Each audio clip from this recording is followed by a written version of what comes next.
The message arrived on a Tuesday morning, and within 3 hours, every government on Earth knew that humanity was no longer alone in the universe. Ambassador Elena Vance was eating breakfast in her small apartment in Geneva when her phone rang. The caller was the Secretary General of the United Nations, and his voice was shaking. He told her to come immediately. He told her the world had changed. He told her that something had answered humanity's radio signals, and it was not friendly. Elena arrived at the emergency meeting to find the room filled with the most powerful leaders on Earth, presidents, prime ministers, generals, and scientists sat around a long table, all staring at a single piece of paper. The paper contained a translation of the alien message. Elena read it 3 times before she understood what it meant. The Galactic Council, governing body of over 4,000 spacefaring species, had noticed humanity. They had been watching Earth for decades, studying the radio signals and television broadcasts that leaked into space. Now they had made a decision. Humanity would travel to a place called Axis Prime and present itself before the Assembly of Elders. There humans would be evaluated for what the message called integration or intervention. No one in the room knew exactly what intervention meant. But the way the words sat on the page made everyone uncomfortable. It felt like a threat wrapped in polite language. The Council had included coordinates for a meeting point in space. Just beyond the orbit of Mars, they had also sent detailed instructions for building a simple, faster-than-light communication device. This was not a gift, the message explained. This was a test. If humanity could not build the device within 30 days, they were not worth the Council's time. An intervention would begin immediately. Earth scientists worked without sleep. They argued. They failed. They tried again. On the 28th day, the device activated. A cold, mechanical voice spoke through it, confirming that a ship would arrive to transport humanity's representative to Axis Prime. Now came the harder question. Who would speak for all of humanity? Elena did not volunteer for the job. She did not want it. She had spent 20 years as a diplomat, negotiating peace deals in war zones and talking armed men into releasing hostages. She was tired. She wanted to retire to a quiet house somewhere and read books until she died. But when the selection committee reviewed every possible candidate, her name kept rising to the top. She was calm under pressure. She did not panic when others screamed. She had a gift for understanding what people really wanted, even when they did not say it out loud. And most importantly, she had a quality that the committee could not quite put into words. She did not beg. She did not grovel. Even when facing impossible odds, Elena Vance carried herself. It's like someone who had already decided she would not break. The alien ship arrived exactly on schedule. It was enormous, a dark shape that blocked out the stars as it moved into position near Earth. A smaller shuttle detached and descended through the atmosphere, landing in a field outside Geneva. Elena walked toward it alone, carrying nothing but a small bag of personal items and a tablet, containing every piece of information humanity had gathered about the galaxy. The shuttle door opened, and Elena met her escort for the first time. His name was Kethrix, and he was not human. He stood 7 feet tall with a body covered in dark green plates and 4 arms that ended in delicate clawed fingers. His head was triangular, dominated by 2 massive compound eyes that reflected Elena's image back at her in 1,000 tiny fragments. Kethrix studied her for a long moment. Then he spoke, his voice a strange mixture of clicks and hums that somehow translated into perfect English through a device on his collar. "You are the one they chose? You are smaller than I expected." Elena looked up at him without flinching. "Size is not everything." Kethrix made a sound that might have been a laugh, perhaps, but strength matters in the Council. You will need more than clever words to survive what comes next. The journey to Axis Prime took 6 days. Elena spent most of that time reading, learning everything she could about the Council and its history. Kethrix answered her questions with a mixture of patience and pity. He seemed to genuinely believe that humanity was doomed. He wanted Elena to understand why. The Galactic Council had existed for over 12,000 years. It was founded by 7 ancient species who had grown tired of war and chaos. They created a system of laws and treaties that brought peace to the galaxy.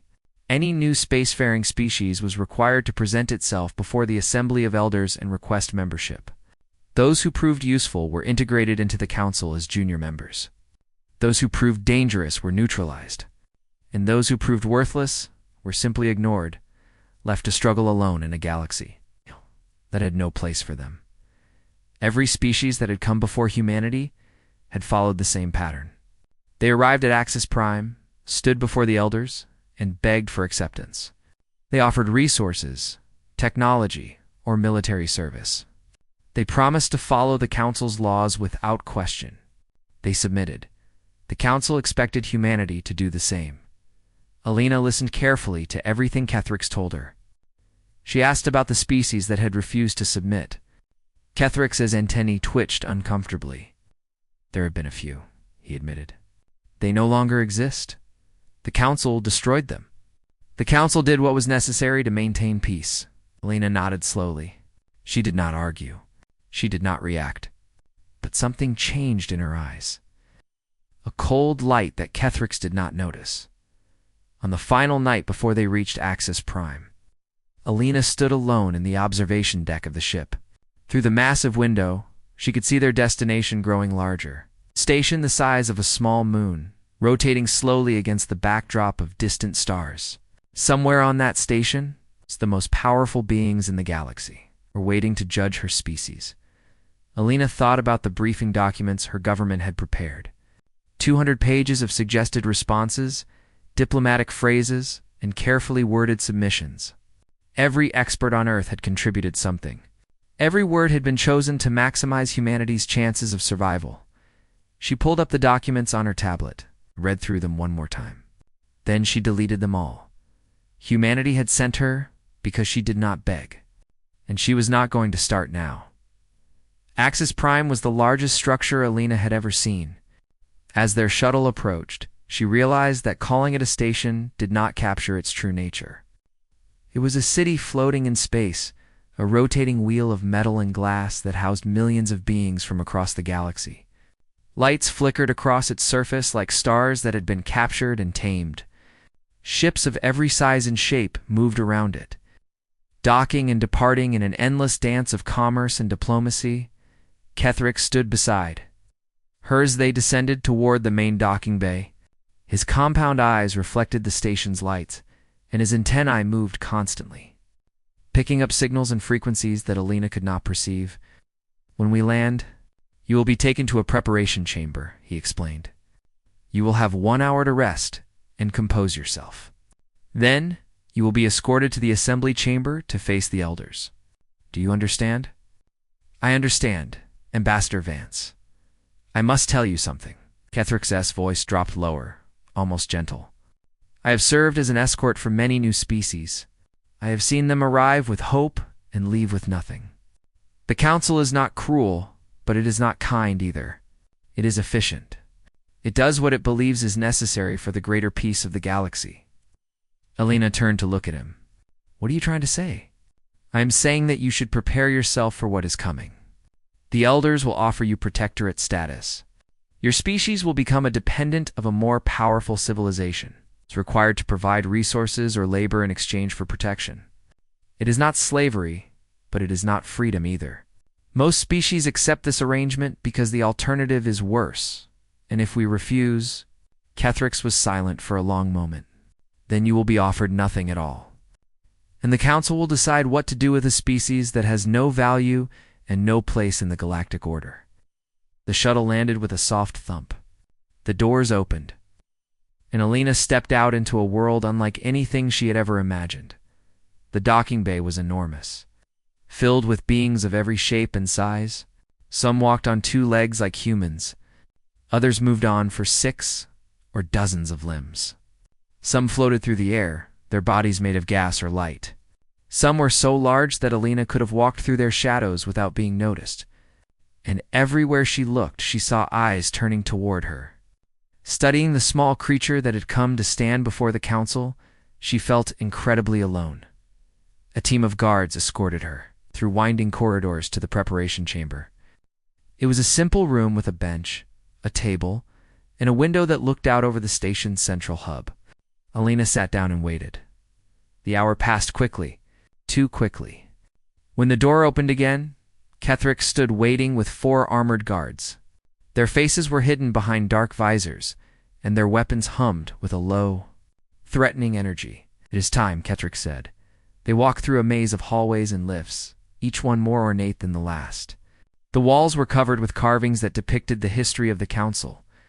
Thousands of years of peace and prosperity maintained through strength and order. Alina studied them as she walked, noting how every image showed lesser species bowing before greater ones. Finally, they reached the assembly chamber. The doors were 30 feet tall. Made of a dark metal that seemed to absorb light, they swung open silently, revealing a space so vast that Elena's mind struggled to process it. The chamber was shaped like an amphitheater, with thousands of seats rising in tiers around a central platform. Every seat was filled. Beings from across the galaxy had come to witness humanity's judgment. At the far end of the chamber, raised above everything else, sat the 7 elders. They were the oldest and most powerful species in the galaxy, beings who had guided civilization for millennia. One was made entirely of energy, contained within a geometric shell that pulsed with light. Another was a creature of living crystal, its thoughts visible as patterns of color that rippled across its surface. A third was so massive that it required an anti-gravity field to support its weight. Alina walked to the center platform alone. Her footsteps echoed in the sudden silence. Every eye in the chamber was fixed on her. This tiny creature from an unknown world who had dared to answer the Council's summons, Elder Voss spoke first. It was the being of energy, and its voice resonated through the chamber like thunder. "Species 7421, designated human, you have been summoned to account for your presence in this galaxy. Your world sits at the junction of 3 hyperspace corridors. Your system is strategically significant. You will now explain why the Council should permit your continued independence." Lena said nothing. The silence stretched. Voss flickered with impatience. "Speak, human. Others have begged for less time than you now waste with silence." Alina looked up at the assembled power of galactic civilization. She thought about everything she had learned during the journey here. She thought about the species that had submitted and the species that had been destroyed. She thought about Earth, about the billions of people waiting to learn their fate, and she thought about why they had chosen her. She took a breath and spoke a single word. No, the word was simple. It was quiet. But it struck the chamber like a physical blow. Silence. Total, absolute silence. Thousands of beings sat frozen, unable to process what they had just heard. In 12,000 years of galactic history, no petitioner had ever refused to plead their case. The very idea was unthinkable. Elder Voss's energy pattern flickered wildly, destabilizing for a moment before reforming. "No, you misunderstand the nature of this assembly. This is not a request. You will explain your worthiness, or face the consequences of your refusal." Lena's voice remained calm. "I understood perfectly. My answer is no. Humanity does not explain its right to exist. We do not justify our presence in our own solar system. We do not beg for permission to live in our own home." The chamber erupted into chaos. Delegates shouted in dozens of languages. Some demanded immediate punishment. Others stared at Alina with expressions she could not read. The elders conferred among themselves, their thoughts moving faster than any human could follow, and Alina stood in the center of it all, alone and unmoved. The eye of a storm she had chosen to create. She did not know if she had just saved humanity or doomed it, but she knew, with absolute certainty, that she had done the right thing. The guards took Alina to a holding chamber deep within Axis Prime. The room was small and bare, with smooth metal walls and a single bench bolted to the floor. There was no window, no decoration, nothing to indicate that this place had ever held a living being before. It felt like a tomb. Alina sat on the bench and waited. She did not pace. She did not panic. She simply folded her hands in her lap and let her mind work through the possibilities. She had thrown a stone into a still pond. Now she had to see how far the ripples would spread. The door opened, and Ketherick entered. His usual calm was gone. His antennae twitched rapidly, and his compound eyes seemed darker than before, clouded with emotions that Alina was only beginning to understand. Do you have any idea what you have done? His voice was sharp, almost angry. In 12,000 years, no petitioner has ever refused to speak. The elders are in chaos. Half the council is demanding your immediate execution. The other half does not know what to think. Lena looked up at him. And which half do you belong to? Ketherick stopped pacing. He stared at her for a long moment, his mandibles clicking softly. I do not know, he admitted. I have served the council my entire life. I believed in its purpose. I believed that the system worked because it was fair. But watching you stand there, refusing to play the game we created, I found myself asking questions I've never asked before. What kind of questions? Questions that could get me killed. He moved closer, lowering his voice. Ambassador Vance, you must understand the situation. The Council maintains peace through the threat of overwhelming force. 700 species contribute to the peacekeeping armada. We have weapons that can crack planets and turn stars into bombs. No species in recorded history has ever successfully resisted the Council's will. Lena nodded slowly. I know. Then why? Why risk everything on a single word? Your planet has no fleet, no weapons, no allies. If the Elders choose intervention, humanity will be erased from the galaxy within a generation. Every man, woman, and child on Earth will either die or live the rest of their lives as slaves. Is that what you want? Alina stood and walked to the center of the room. She turned to face Ketherick, and something in her expression made him take a step back. Let me ask you something, she said. In those 12,000 years, how many species has the Council actually had to fight? Not threaten. Not intimidate. Not pressure into submission. Actually fight. Ketherick's antennae went still. He did not answer. That is what I thought. Alina began to pace slowly, her voice calm and measured. Your entire system is built on a simple idea. You show new species your power, and they calculate the odds, and they decide that submission is better than destruction.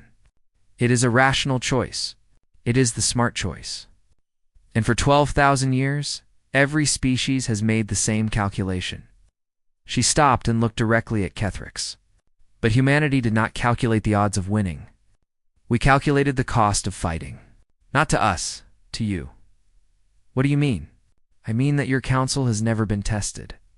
You have never had to actually use your overwhelming force against a species that refused to surrender. You have never had to explain to your citizens why you destroyed an entire world just because they would not bow. You have never had to face the questions that would follow. Ketherick shifted uncomfortably. The council does what is necessary. Does it? Tell me, Ambassador, what happens when you destroy humanity? What message does that send to every other species in the galaxy? It sends a message that defiance will not be tolerated. Lena shook her head. No, it sends a message that the council was afraid. It tells everyone that a tiny, primitive species from a backwater planet scared you so badly that you had to wipe them out rather than let them exist. It proves that submission was never a choice. It was always just fear dressed up in polite language. She moved closer to Ketherick, her eyes never leaving his. Right now, 4,000 species are watching to see what happens next. Most of them submitted to the council, just like we were supposed to. They bent the knee, gave up their independence, and told themselves it was the smart thing to do. But every single one of them is now asking themselves the same question. What question? What if we had said no? The words hung in the air between them. Ketherick's antennae trembled. His mandibles clicked rapidly, a sign of distress that Alina had learned to recognize during their journey together. You are playing a dangerous game, he said finally. The Elders will not simply let you walk away. They cannot. If they show weakness now, everything they have built will begin to crumble. I know. Alina returned to the bench and sat down again. But that is not my problem. I did not create this system. I did not build a galactic civilization on threats and fear. I just refused to participate in a ritual that was designed to make you feel powerful and make us feel small. Ketherick was silent for a long time. When he spoke again, his voice was different, softer, almost uncertain. My species submitted to the council 600 years ago. We were proud once. We had our own culture, our own traditions, our own way of seeing the universe. But we looked at the Armada and decided that survival was more important than pride. So we gave up 17% of our population to serve in the peacekeeping forces. We followed every directive without question. We became good, obedient members of galactic civilization. He looked at Alina with eyes that suddenly seemed very old. I've spent my entire life believing that was the right choice. But watching you stand before the elders and refuse to bend, I realized something. We did not choose survival. We chose fear, and we have been living in that fear ever since. Lena said nothing. There was nothing to say. Outside the holding chamber, the debate continued. But something had already changed. A crack had appeared in the foundation of galactic order, and no amount of force could make it disappear. The ripples were spreading. The assembly chamber had not seen such chaos in centuries.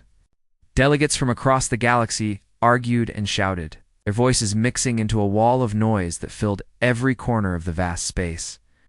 Some demanded blood. Others called for patience, and a growing number simply sat in silence, watching and waiting to see which way the tide would turn. At the center of it all, the 7 elders debated among themselves. Their conversation moved at speeds no ordinary being could follow, thoughts and ideas passing between them in streams of energy and light. But even at this level, there was no agreement. Elder Voss burned with fury. Its geometric shell pulsed with unstable light, a sign of emotional disturbance that had not been seen in millennia. The humans' refusal was an insult, a challenge to everything the council represented.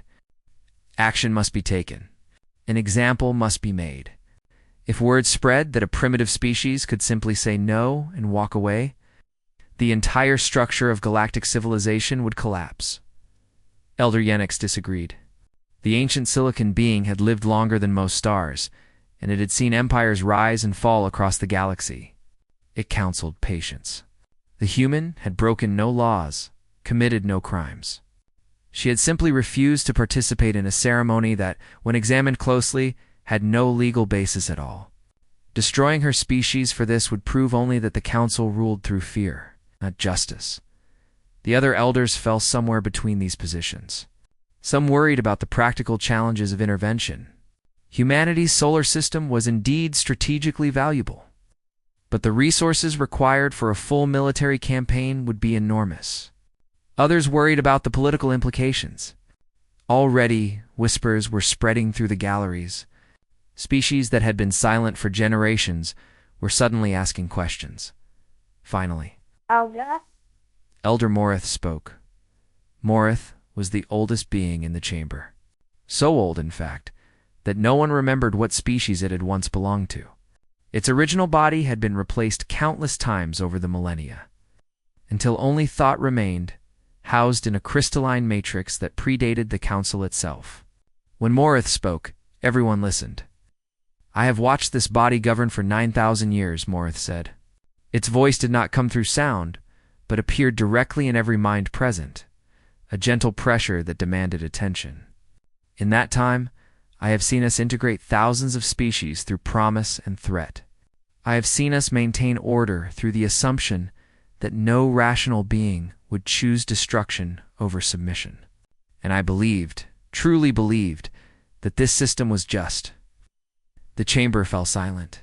Even the arguing delegates stopped to listen. This human has revealed a flaw in our design. She is not irrational. She has not acted out of ignorance or desperation. She has simply calculated differently than we expected. She looked at our power and our threats, and she decided that there were some things more important than survival. What could possibly be more important than survival? Elder Voss demanded. Dignity, Morith answered. The right to exist without having to justify that existence to anyone else. The freedom to stand tall in your own home, without bowing to visitors who claim authority they never earned. Voss flickered angrily. We earned our authority through strength and wisdom. We built galactic civilization from chaos. We brought peace to species that had known nothing but war. Did we? Or did we simply replace one form of war with another? Morith's thoughts carried a weight of sorrow that touched everyone present. Consider what we do here. A new species emerges into the galaxy, and we immediately demand that they prove their worth to us.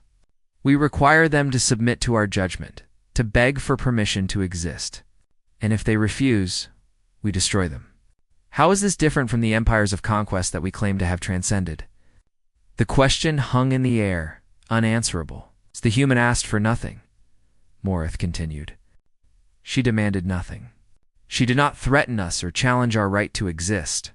She simply refused to participate in a ritual that we created to make ourselves feel legitimate. And now we debate whether to destroy her entire species for this single act of quiet defiance? Elder Yennik shifted, its crystalline body catching the light. What do you propose, Morith?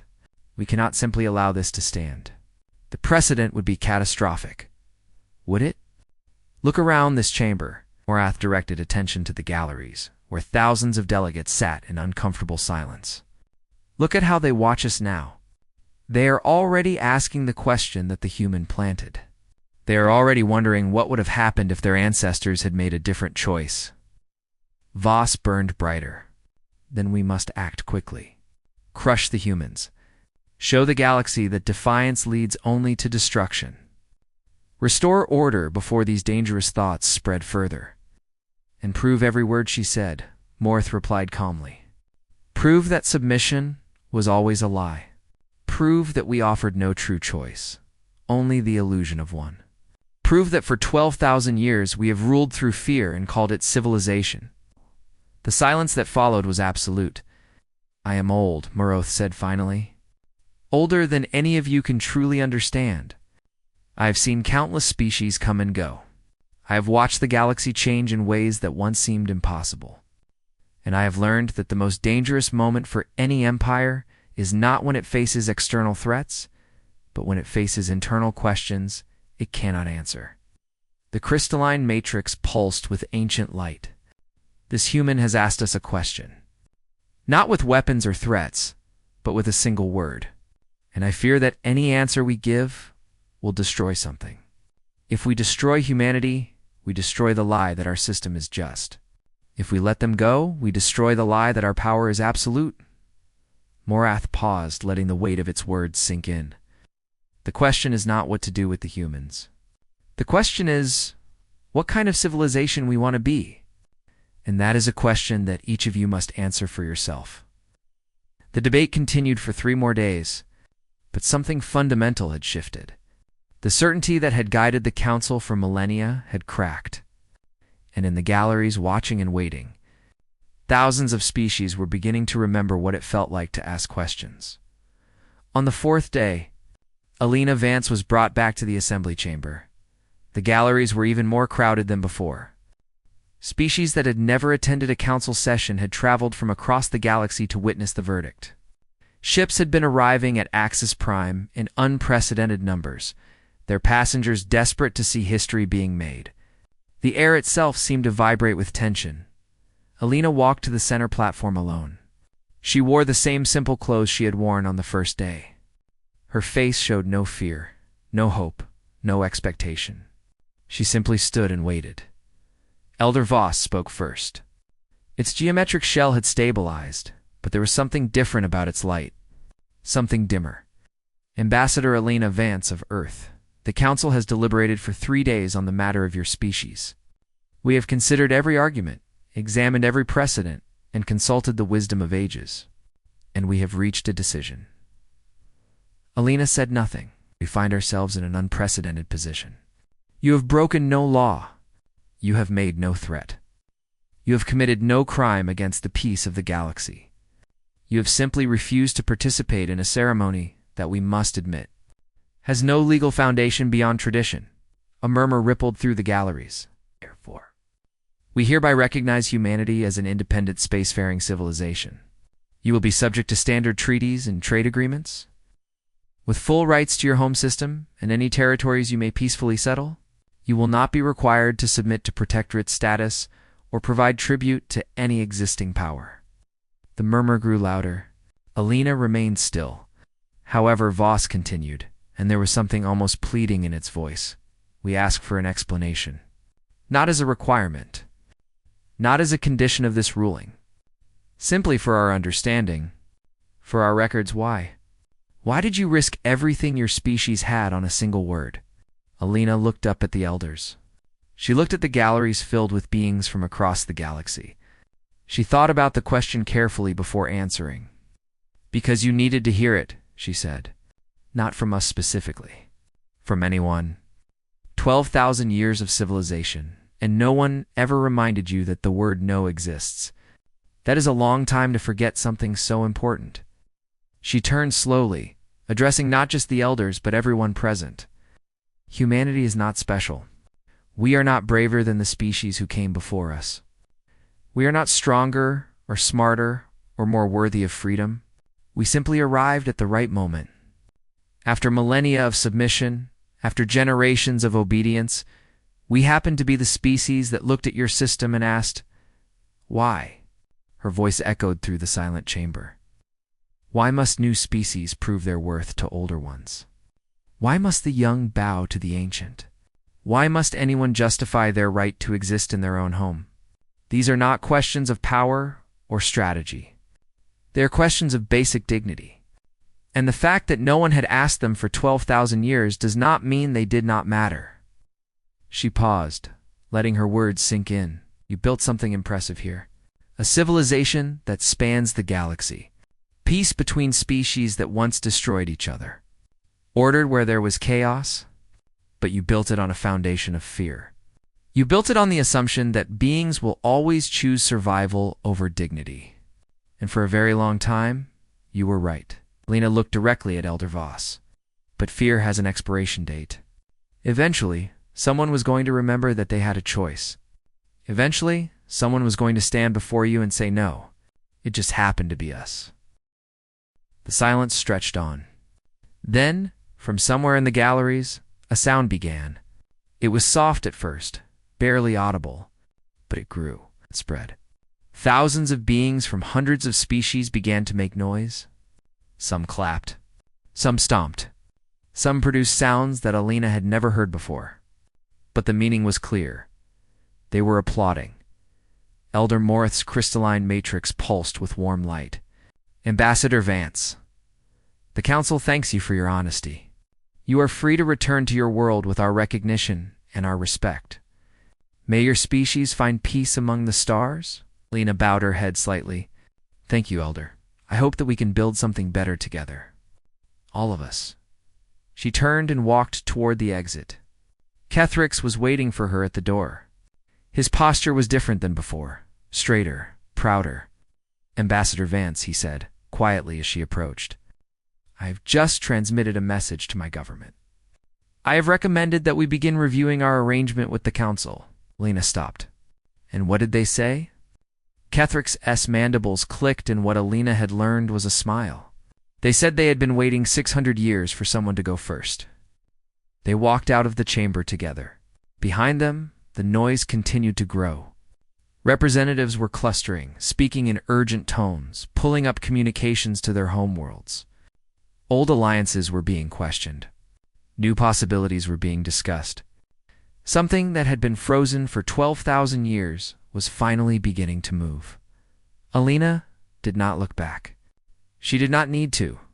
She could feel the change in the air. The electricity of a galaxy waking up from a long sleep. On the journey home, Kethrix told her what was happening across the stars. Species that had been silent for centuries were suddenly asking for renegotiation of their treaties. The peacekeeping armada was facing questions about its purpose and authority. Young beings on 1,000 worlds were watching recordings of Elena's speech and asking their elders difficult questions. You have started something that cannot be stopped, Kethrix said. The galaxy will never be the same. I did not start anything, Alina replied. I just said a word that everyone had forgotten. The rest was always there, waiting.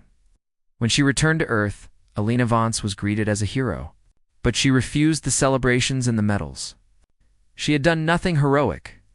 She had simply remembered something that all beings know in their hearts but to often forget. The right to exist is not something that must be earned. It is not a gift that can be given by the powerful it. It is not a privilege that can be taken away at it. It simply is.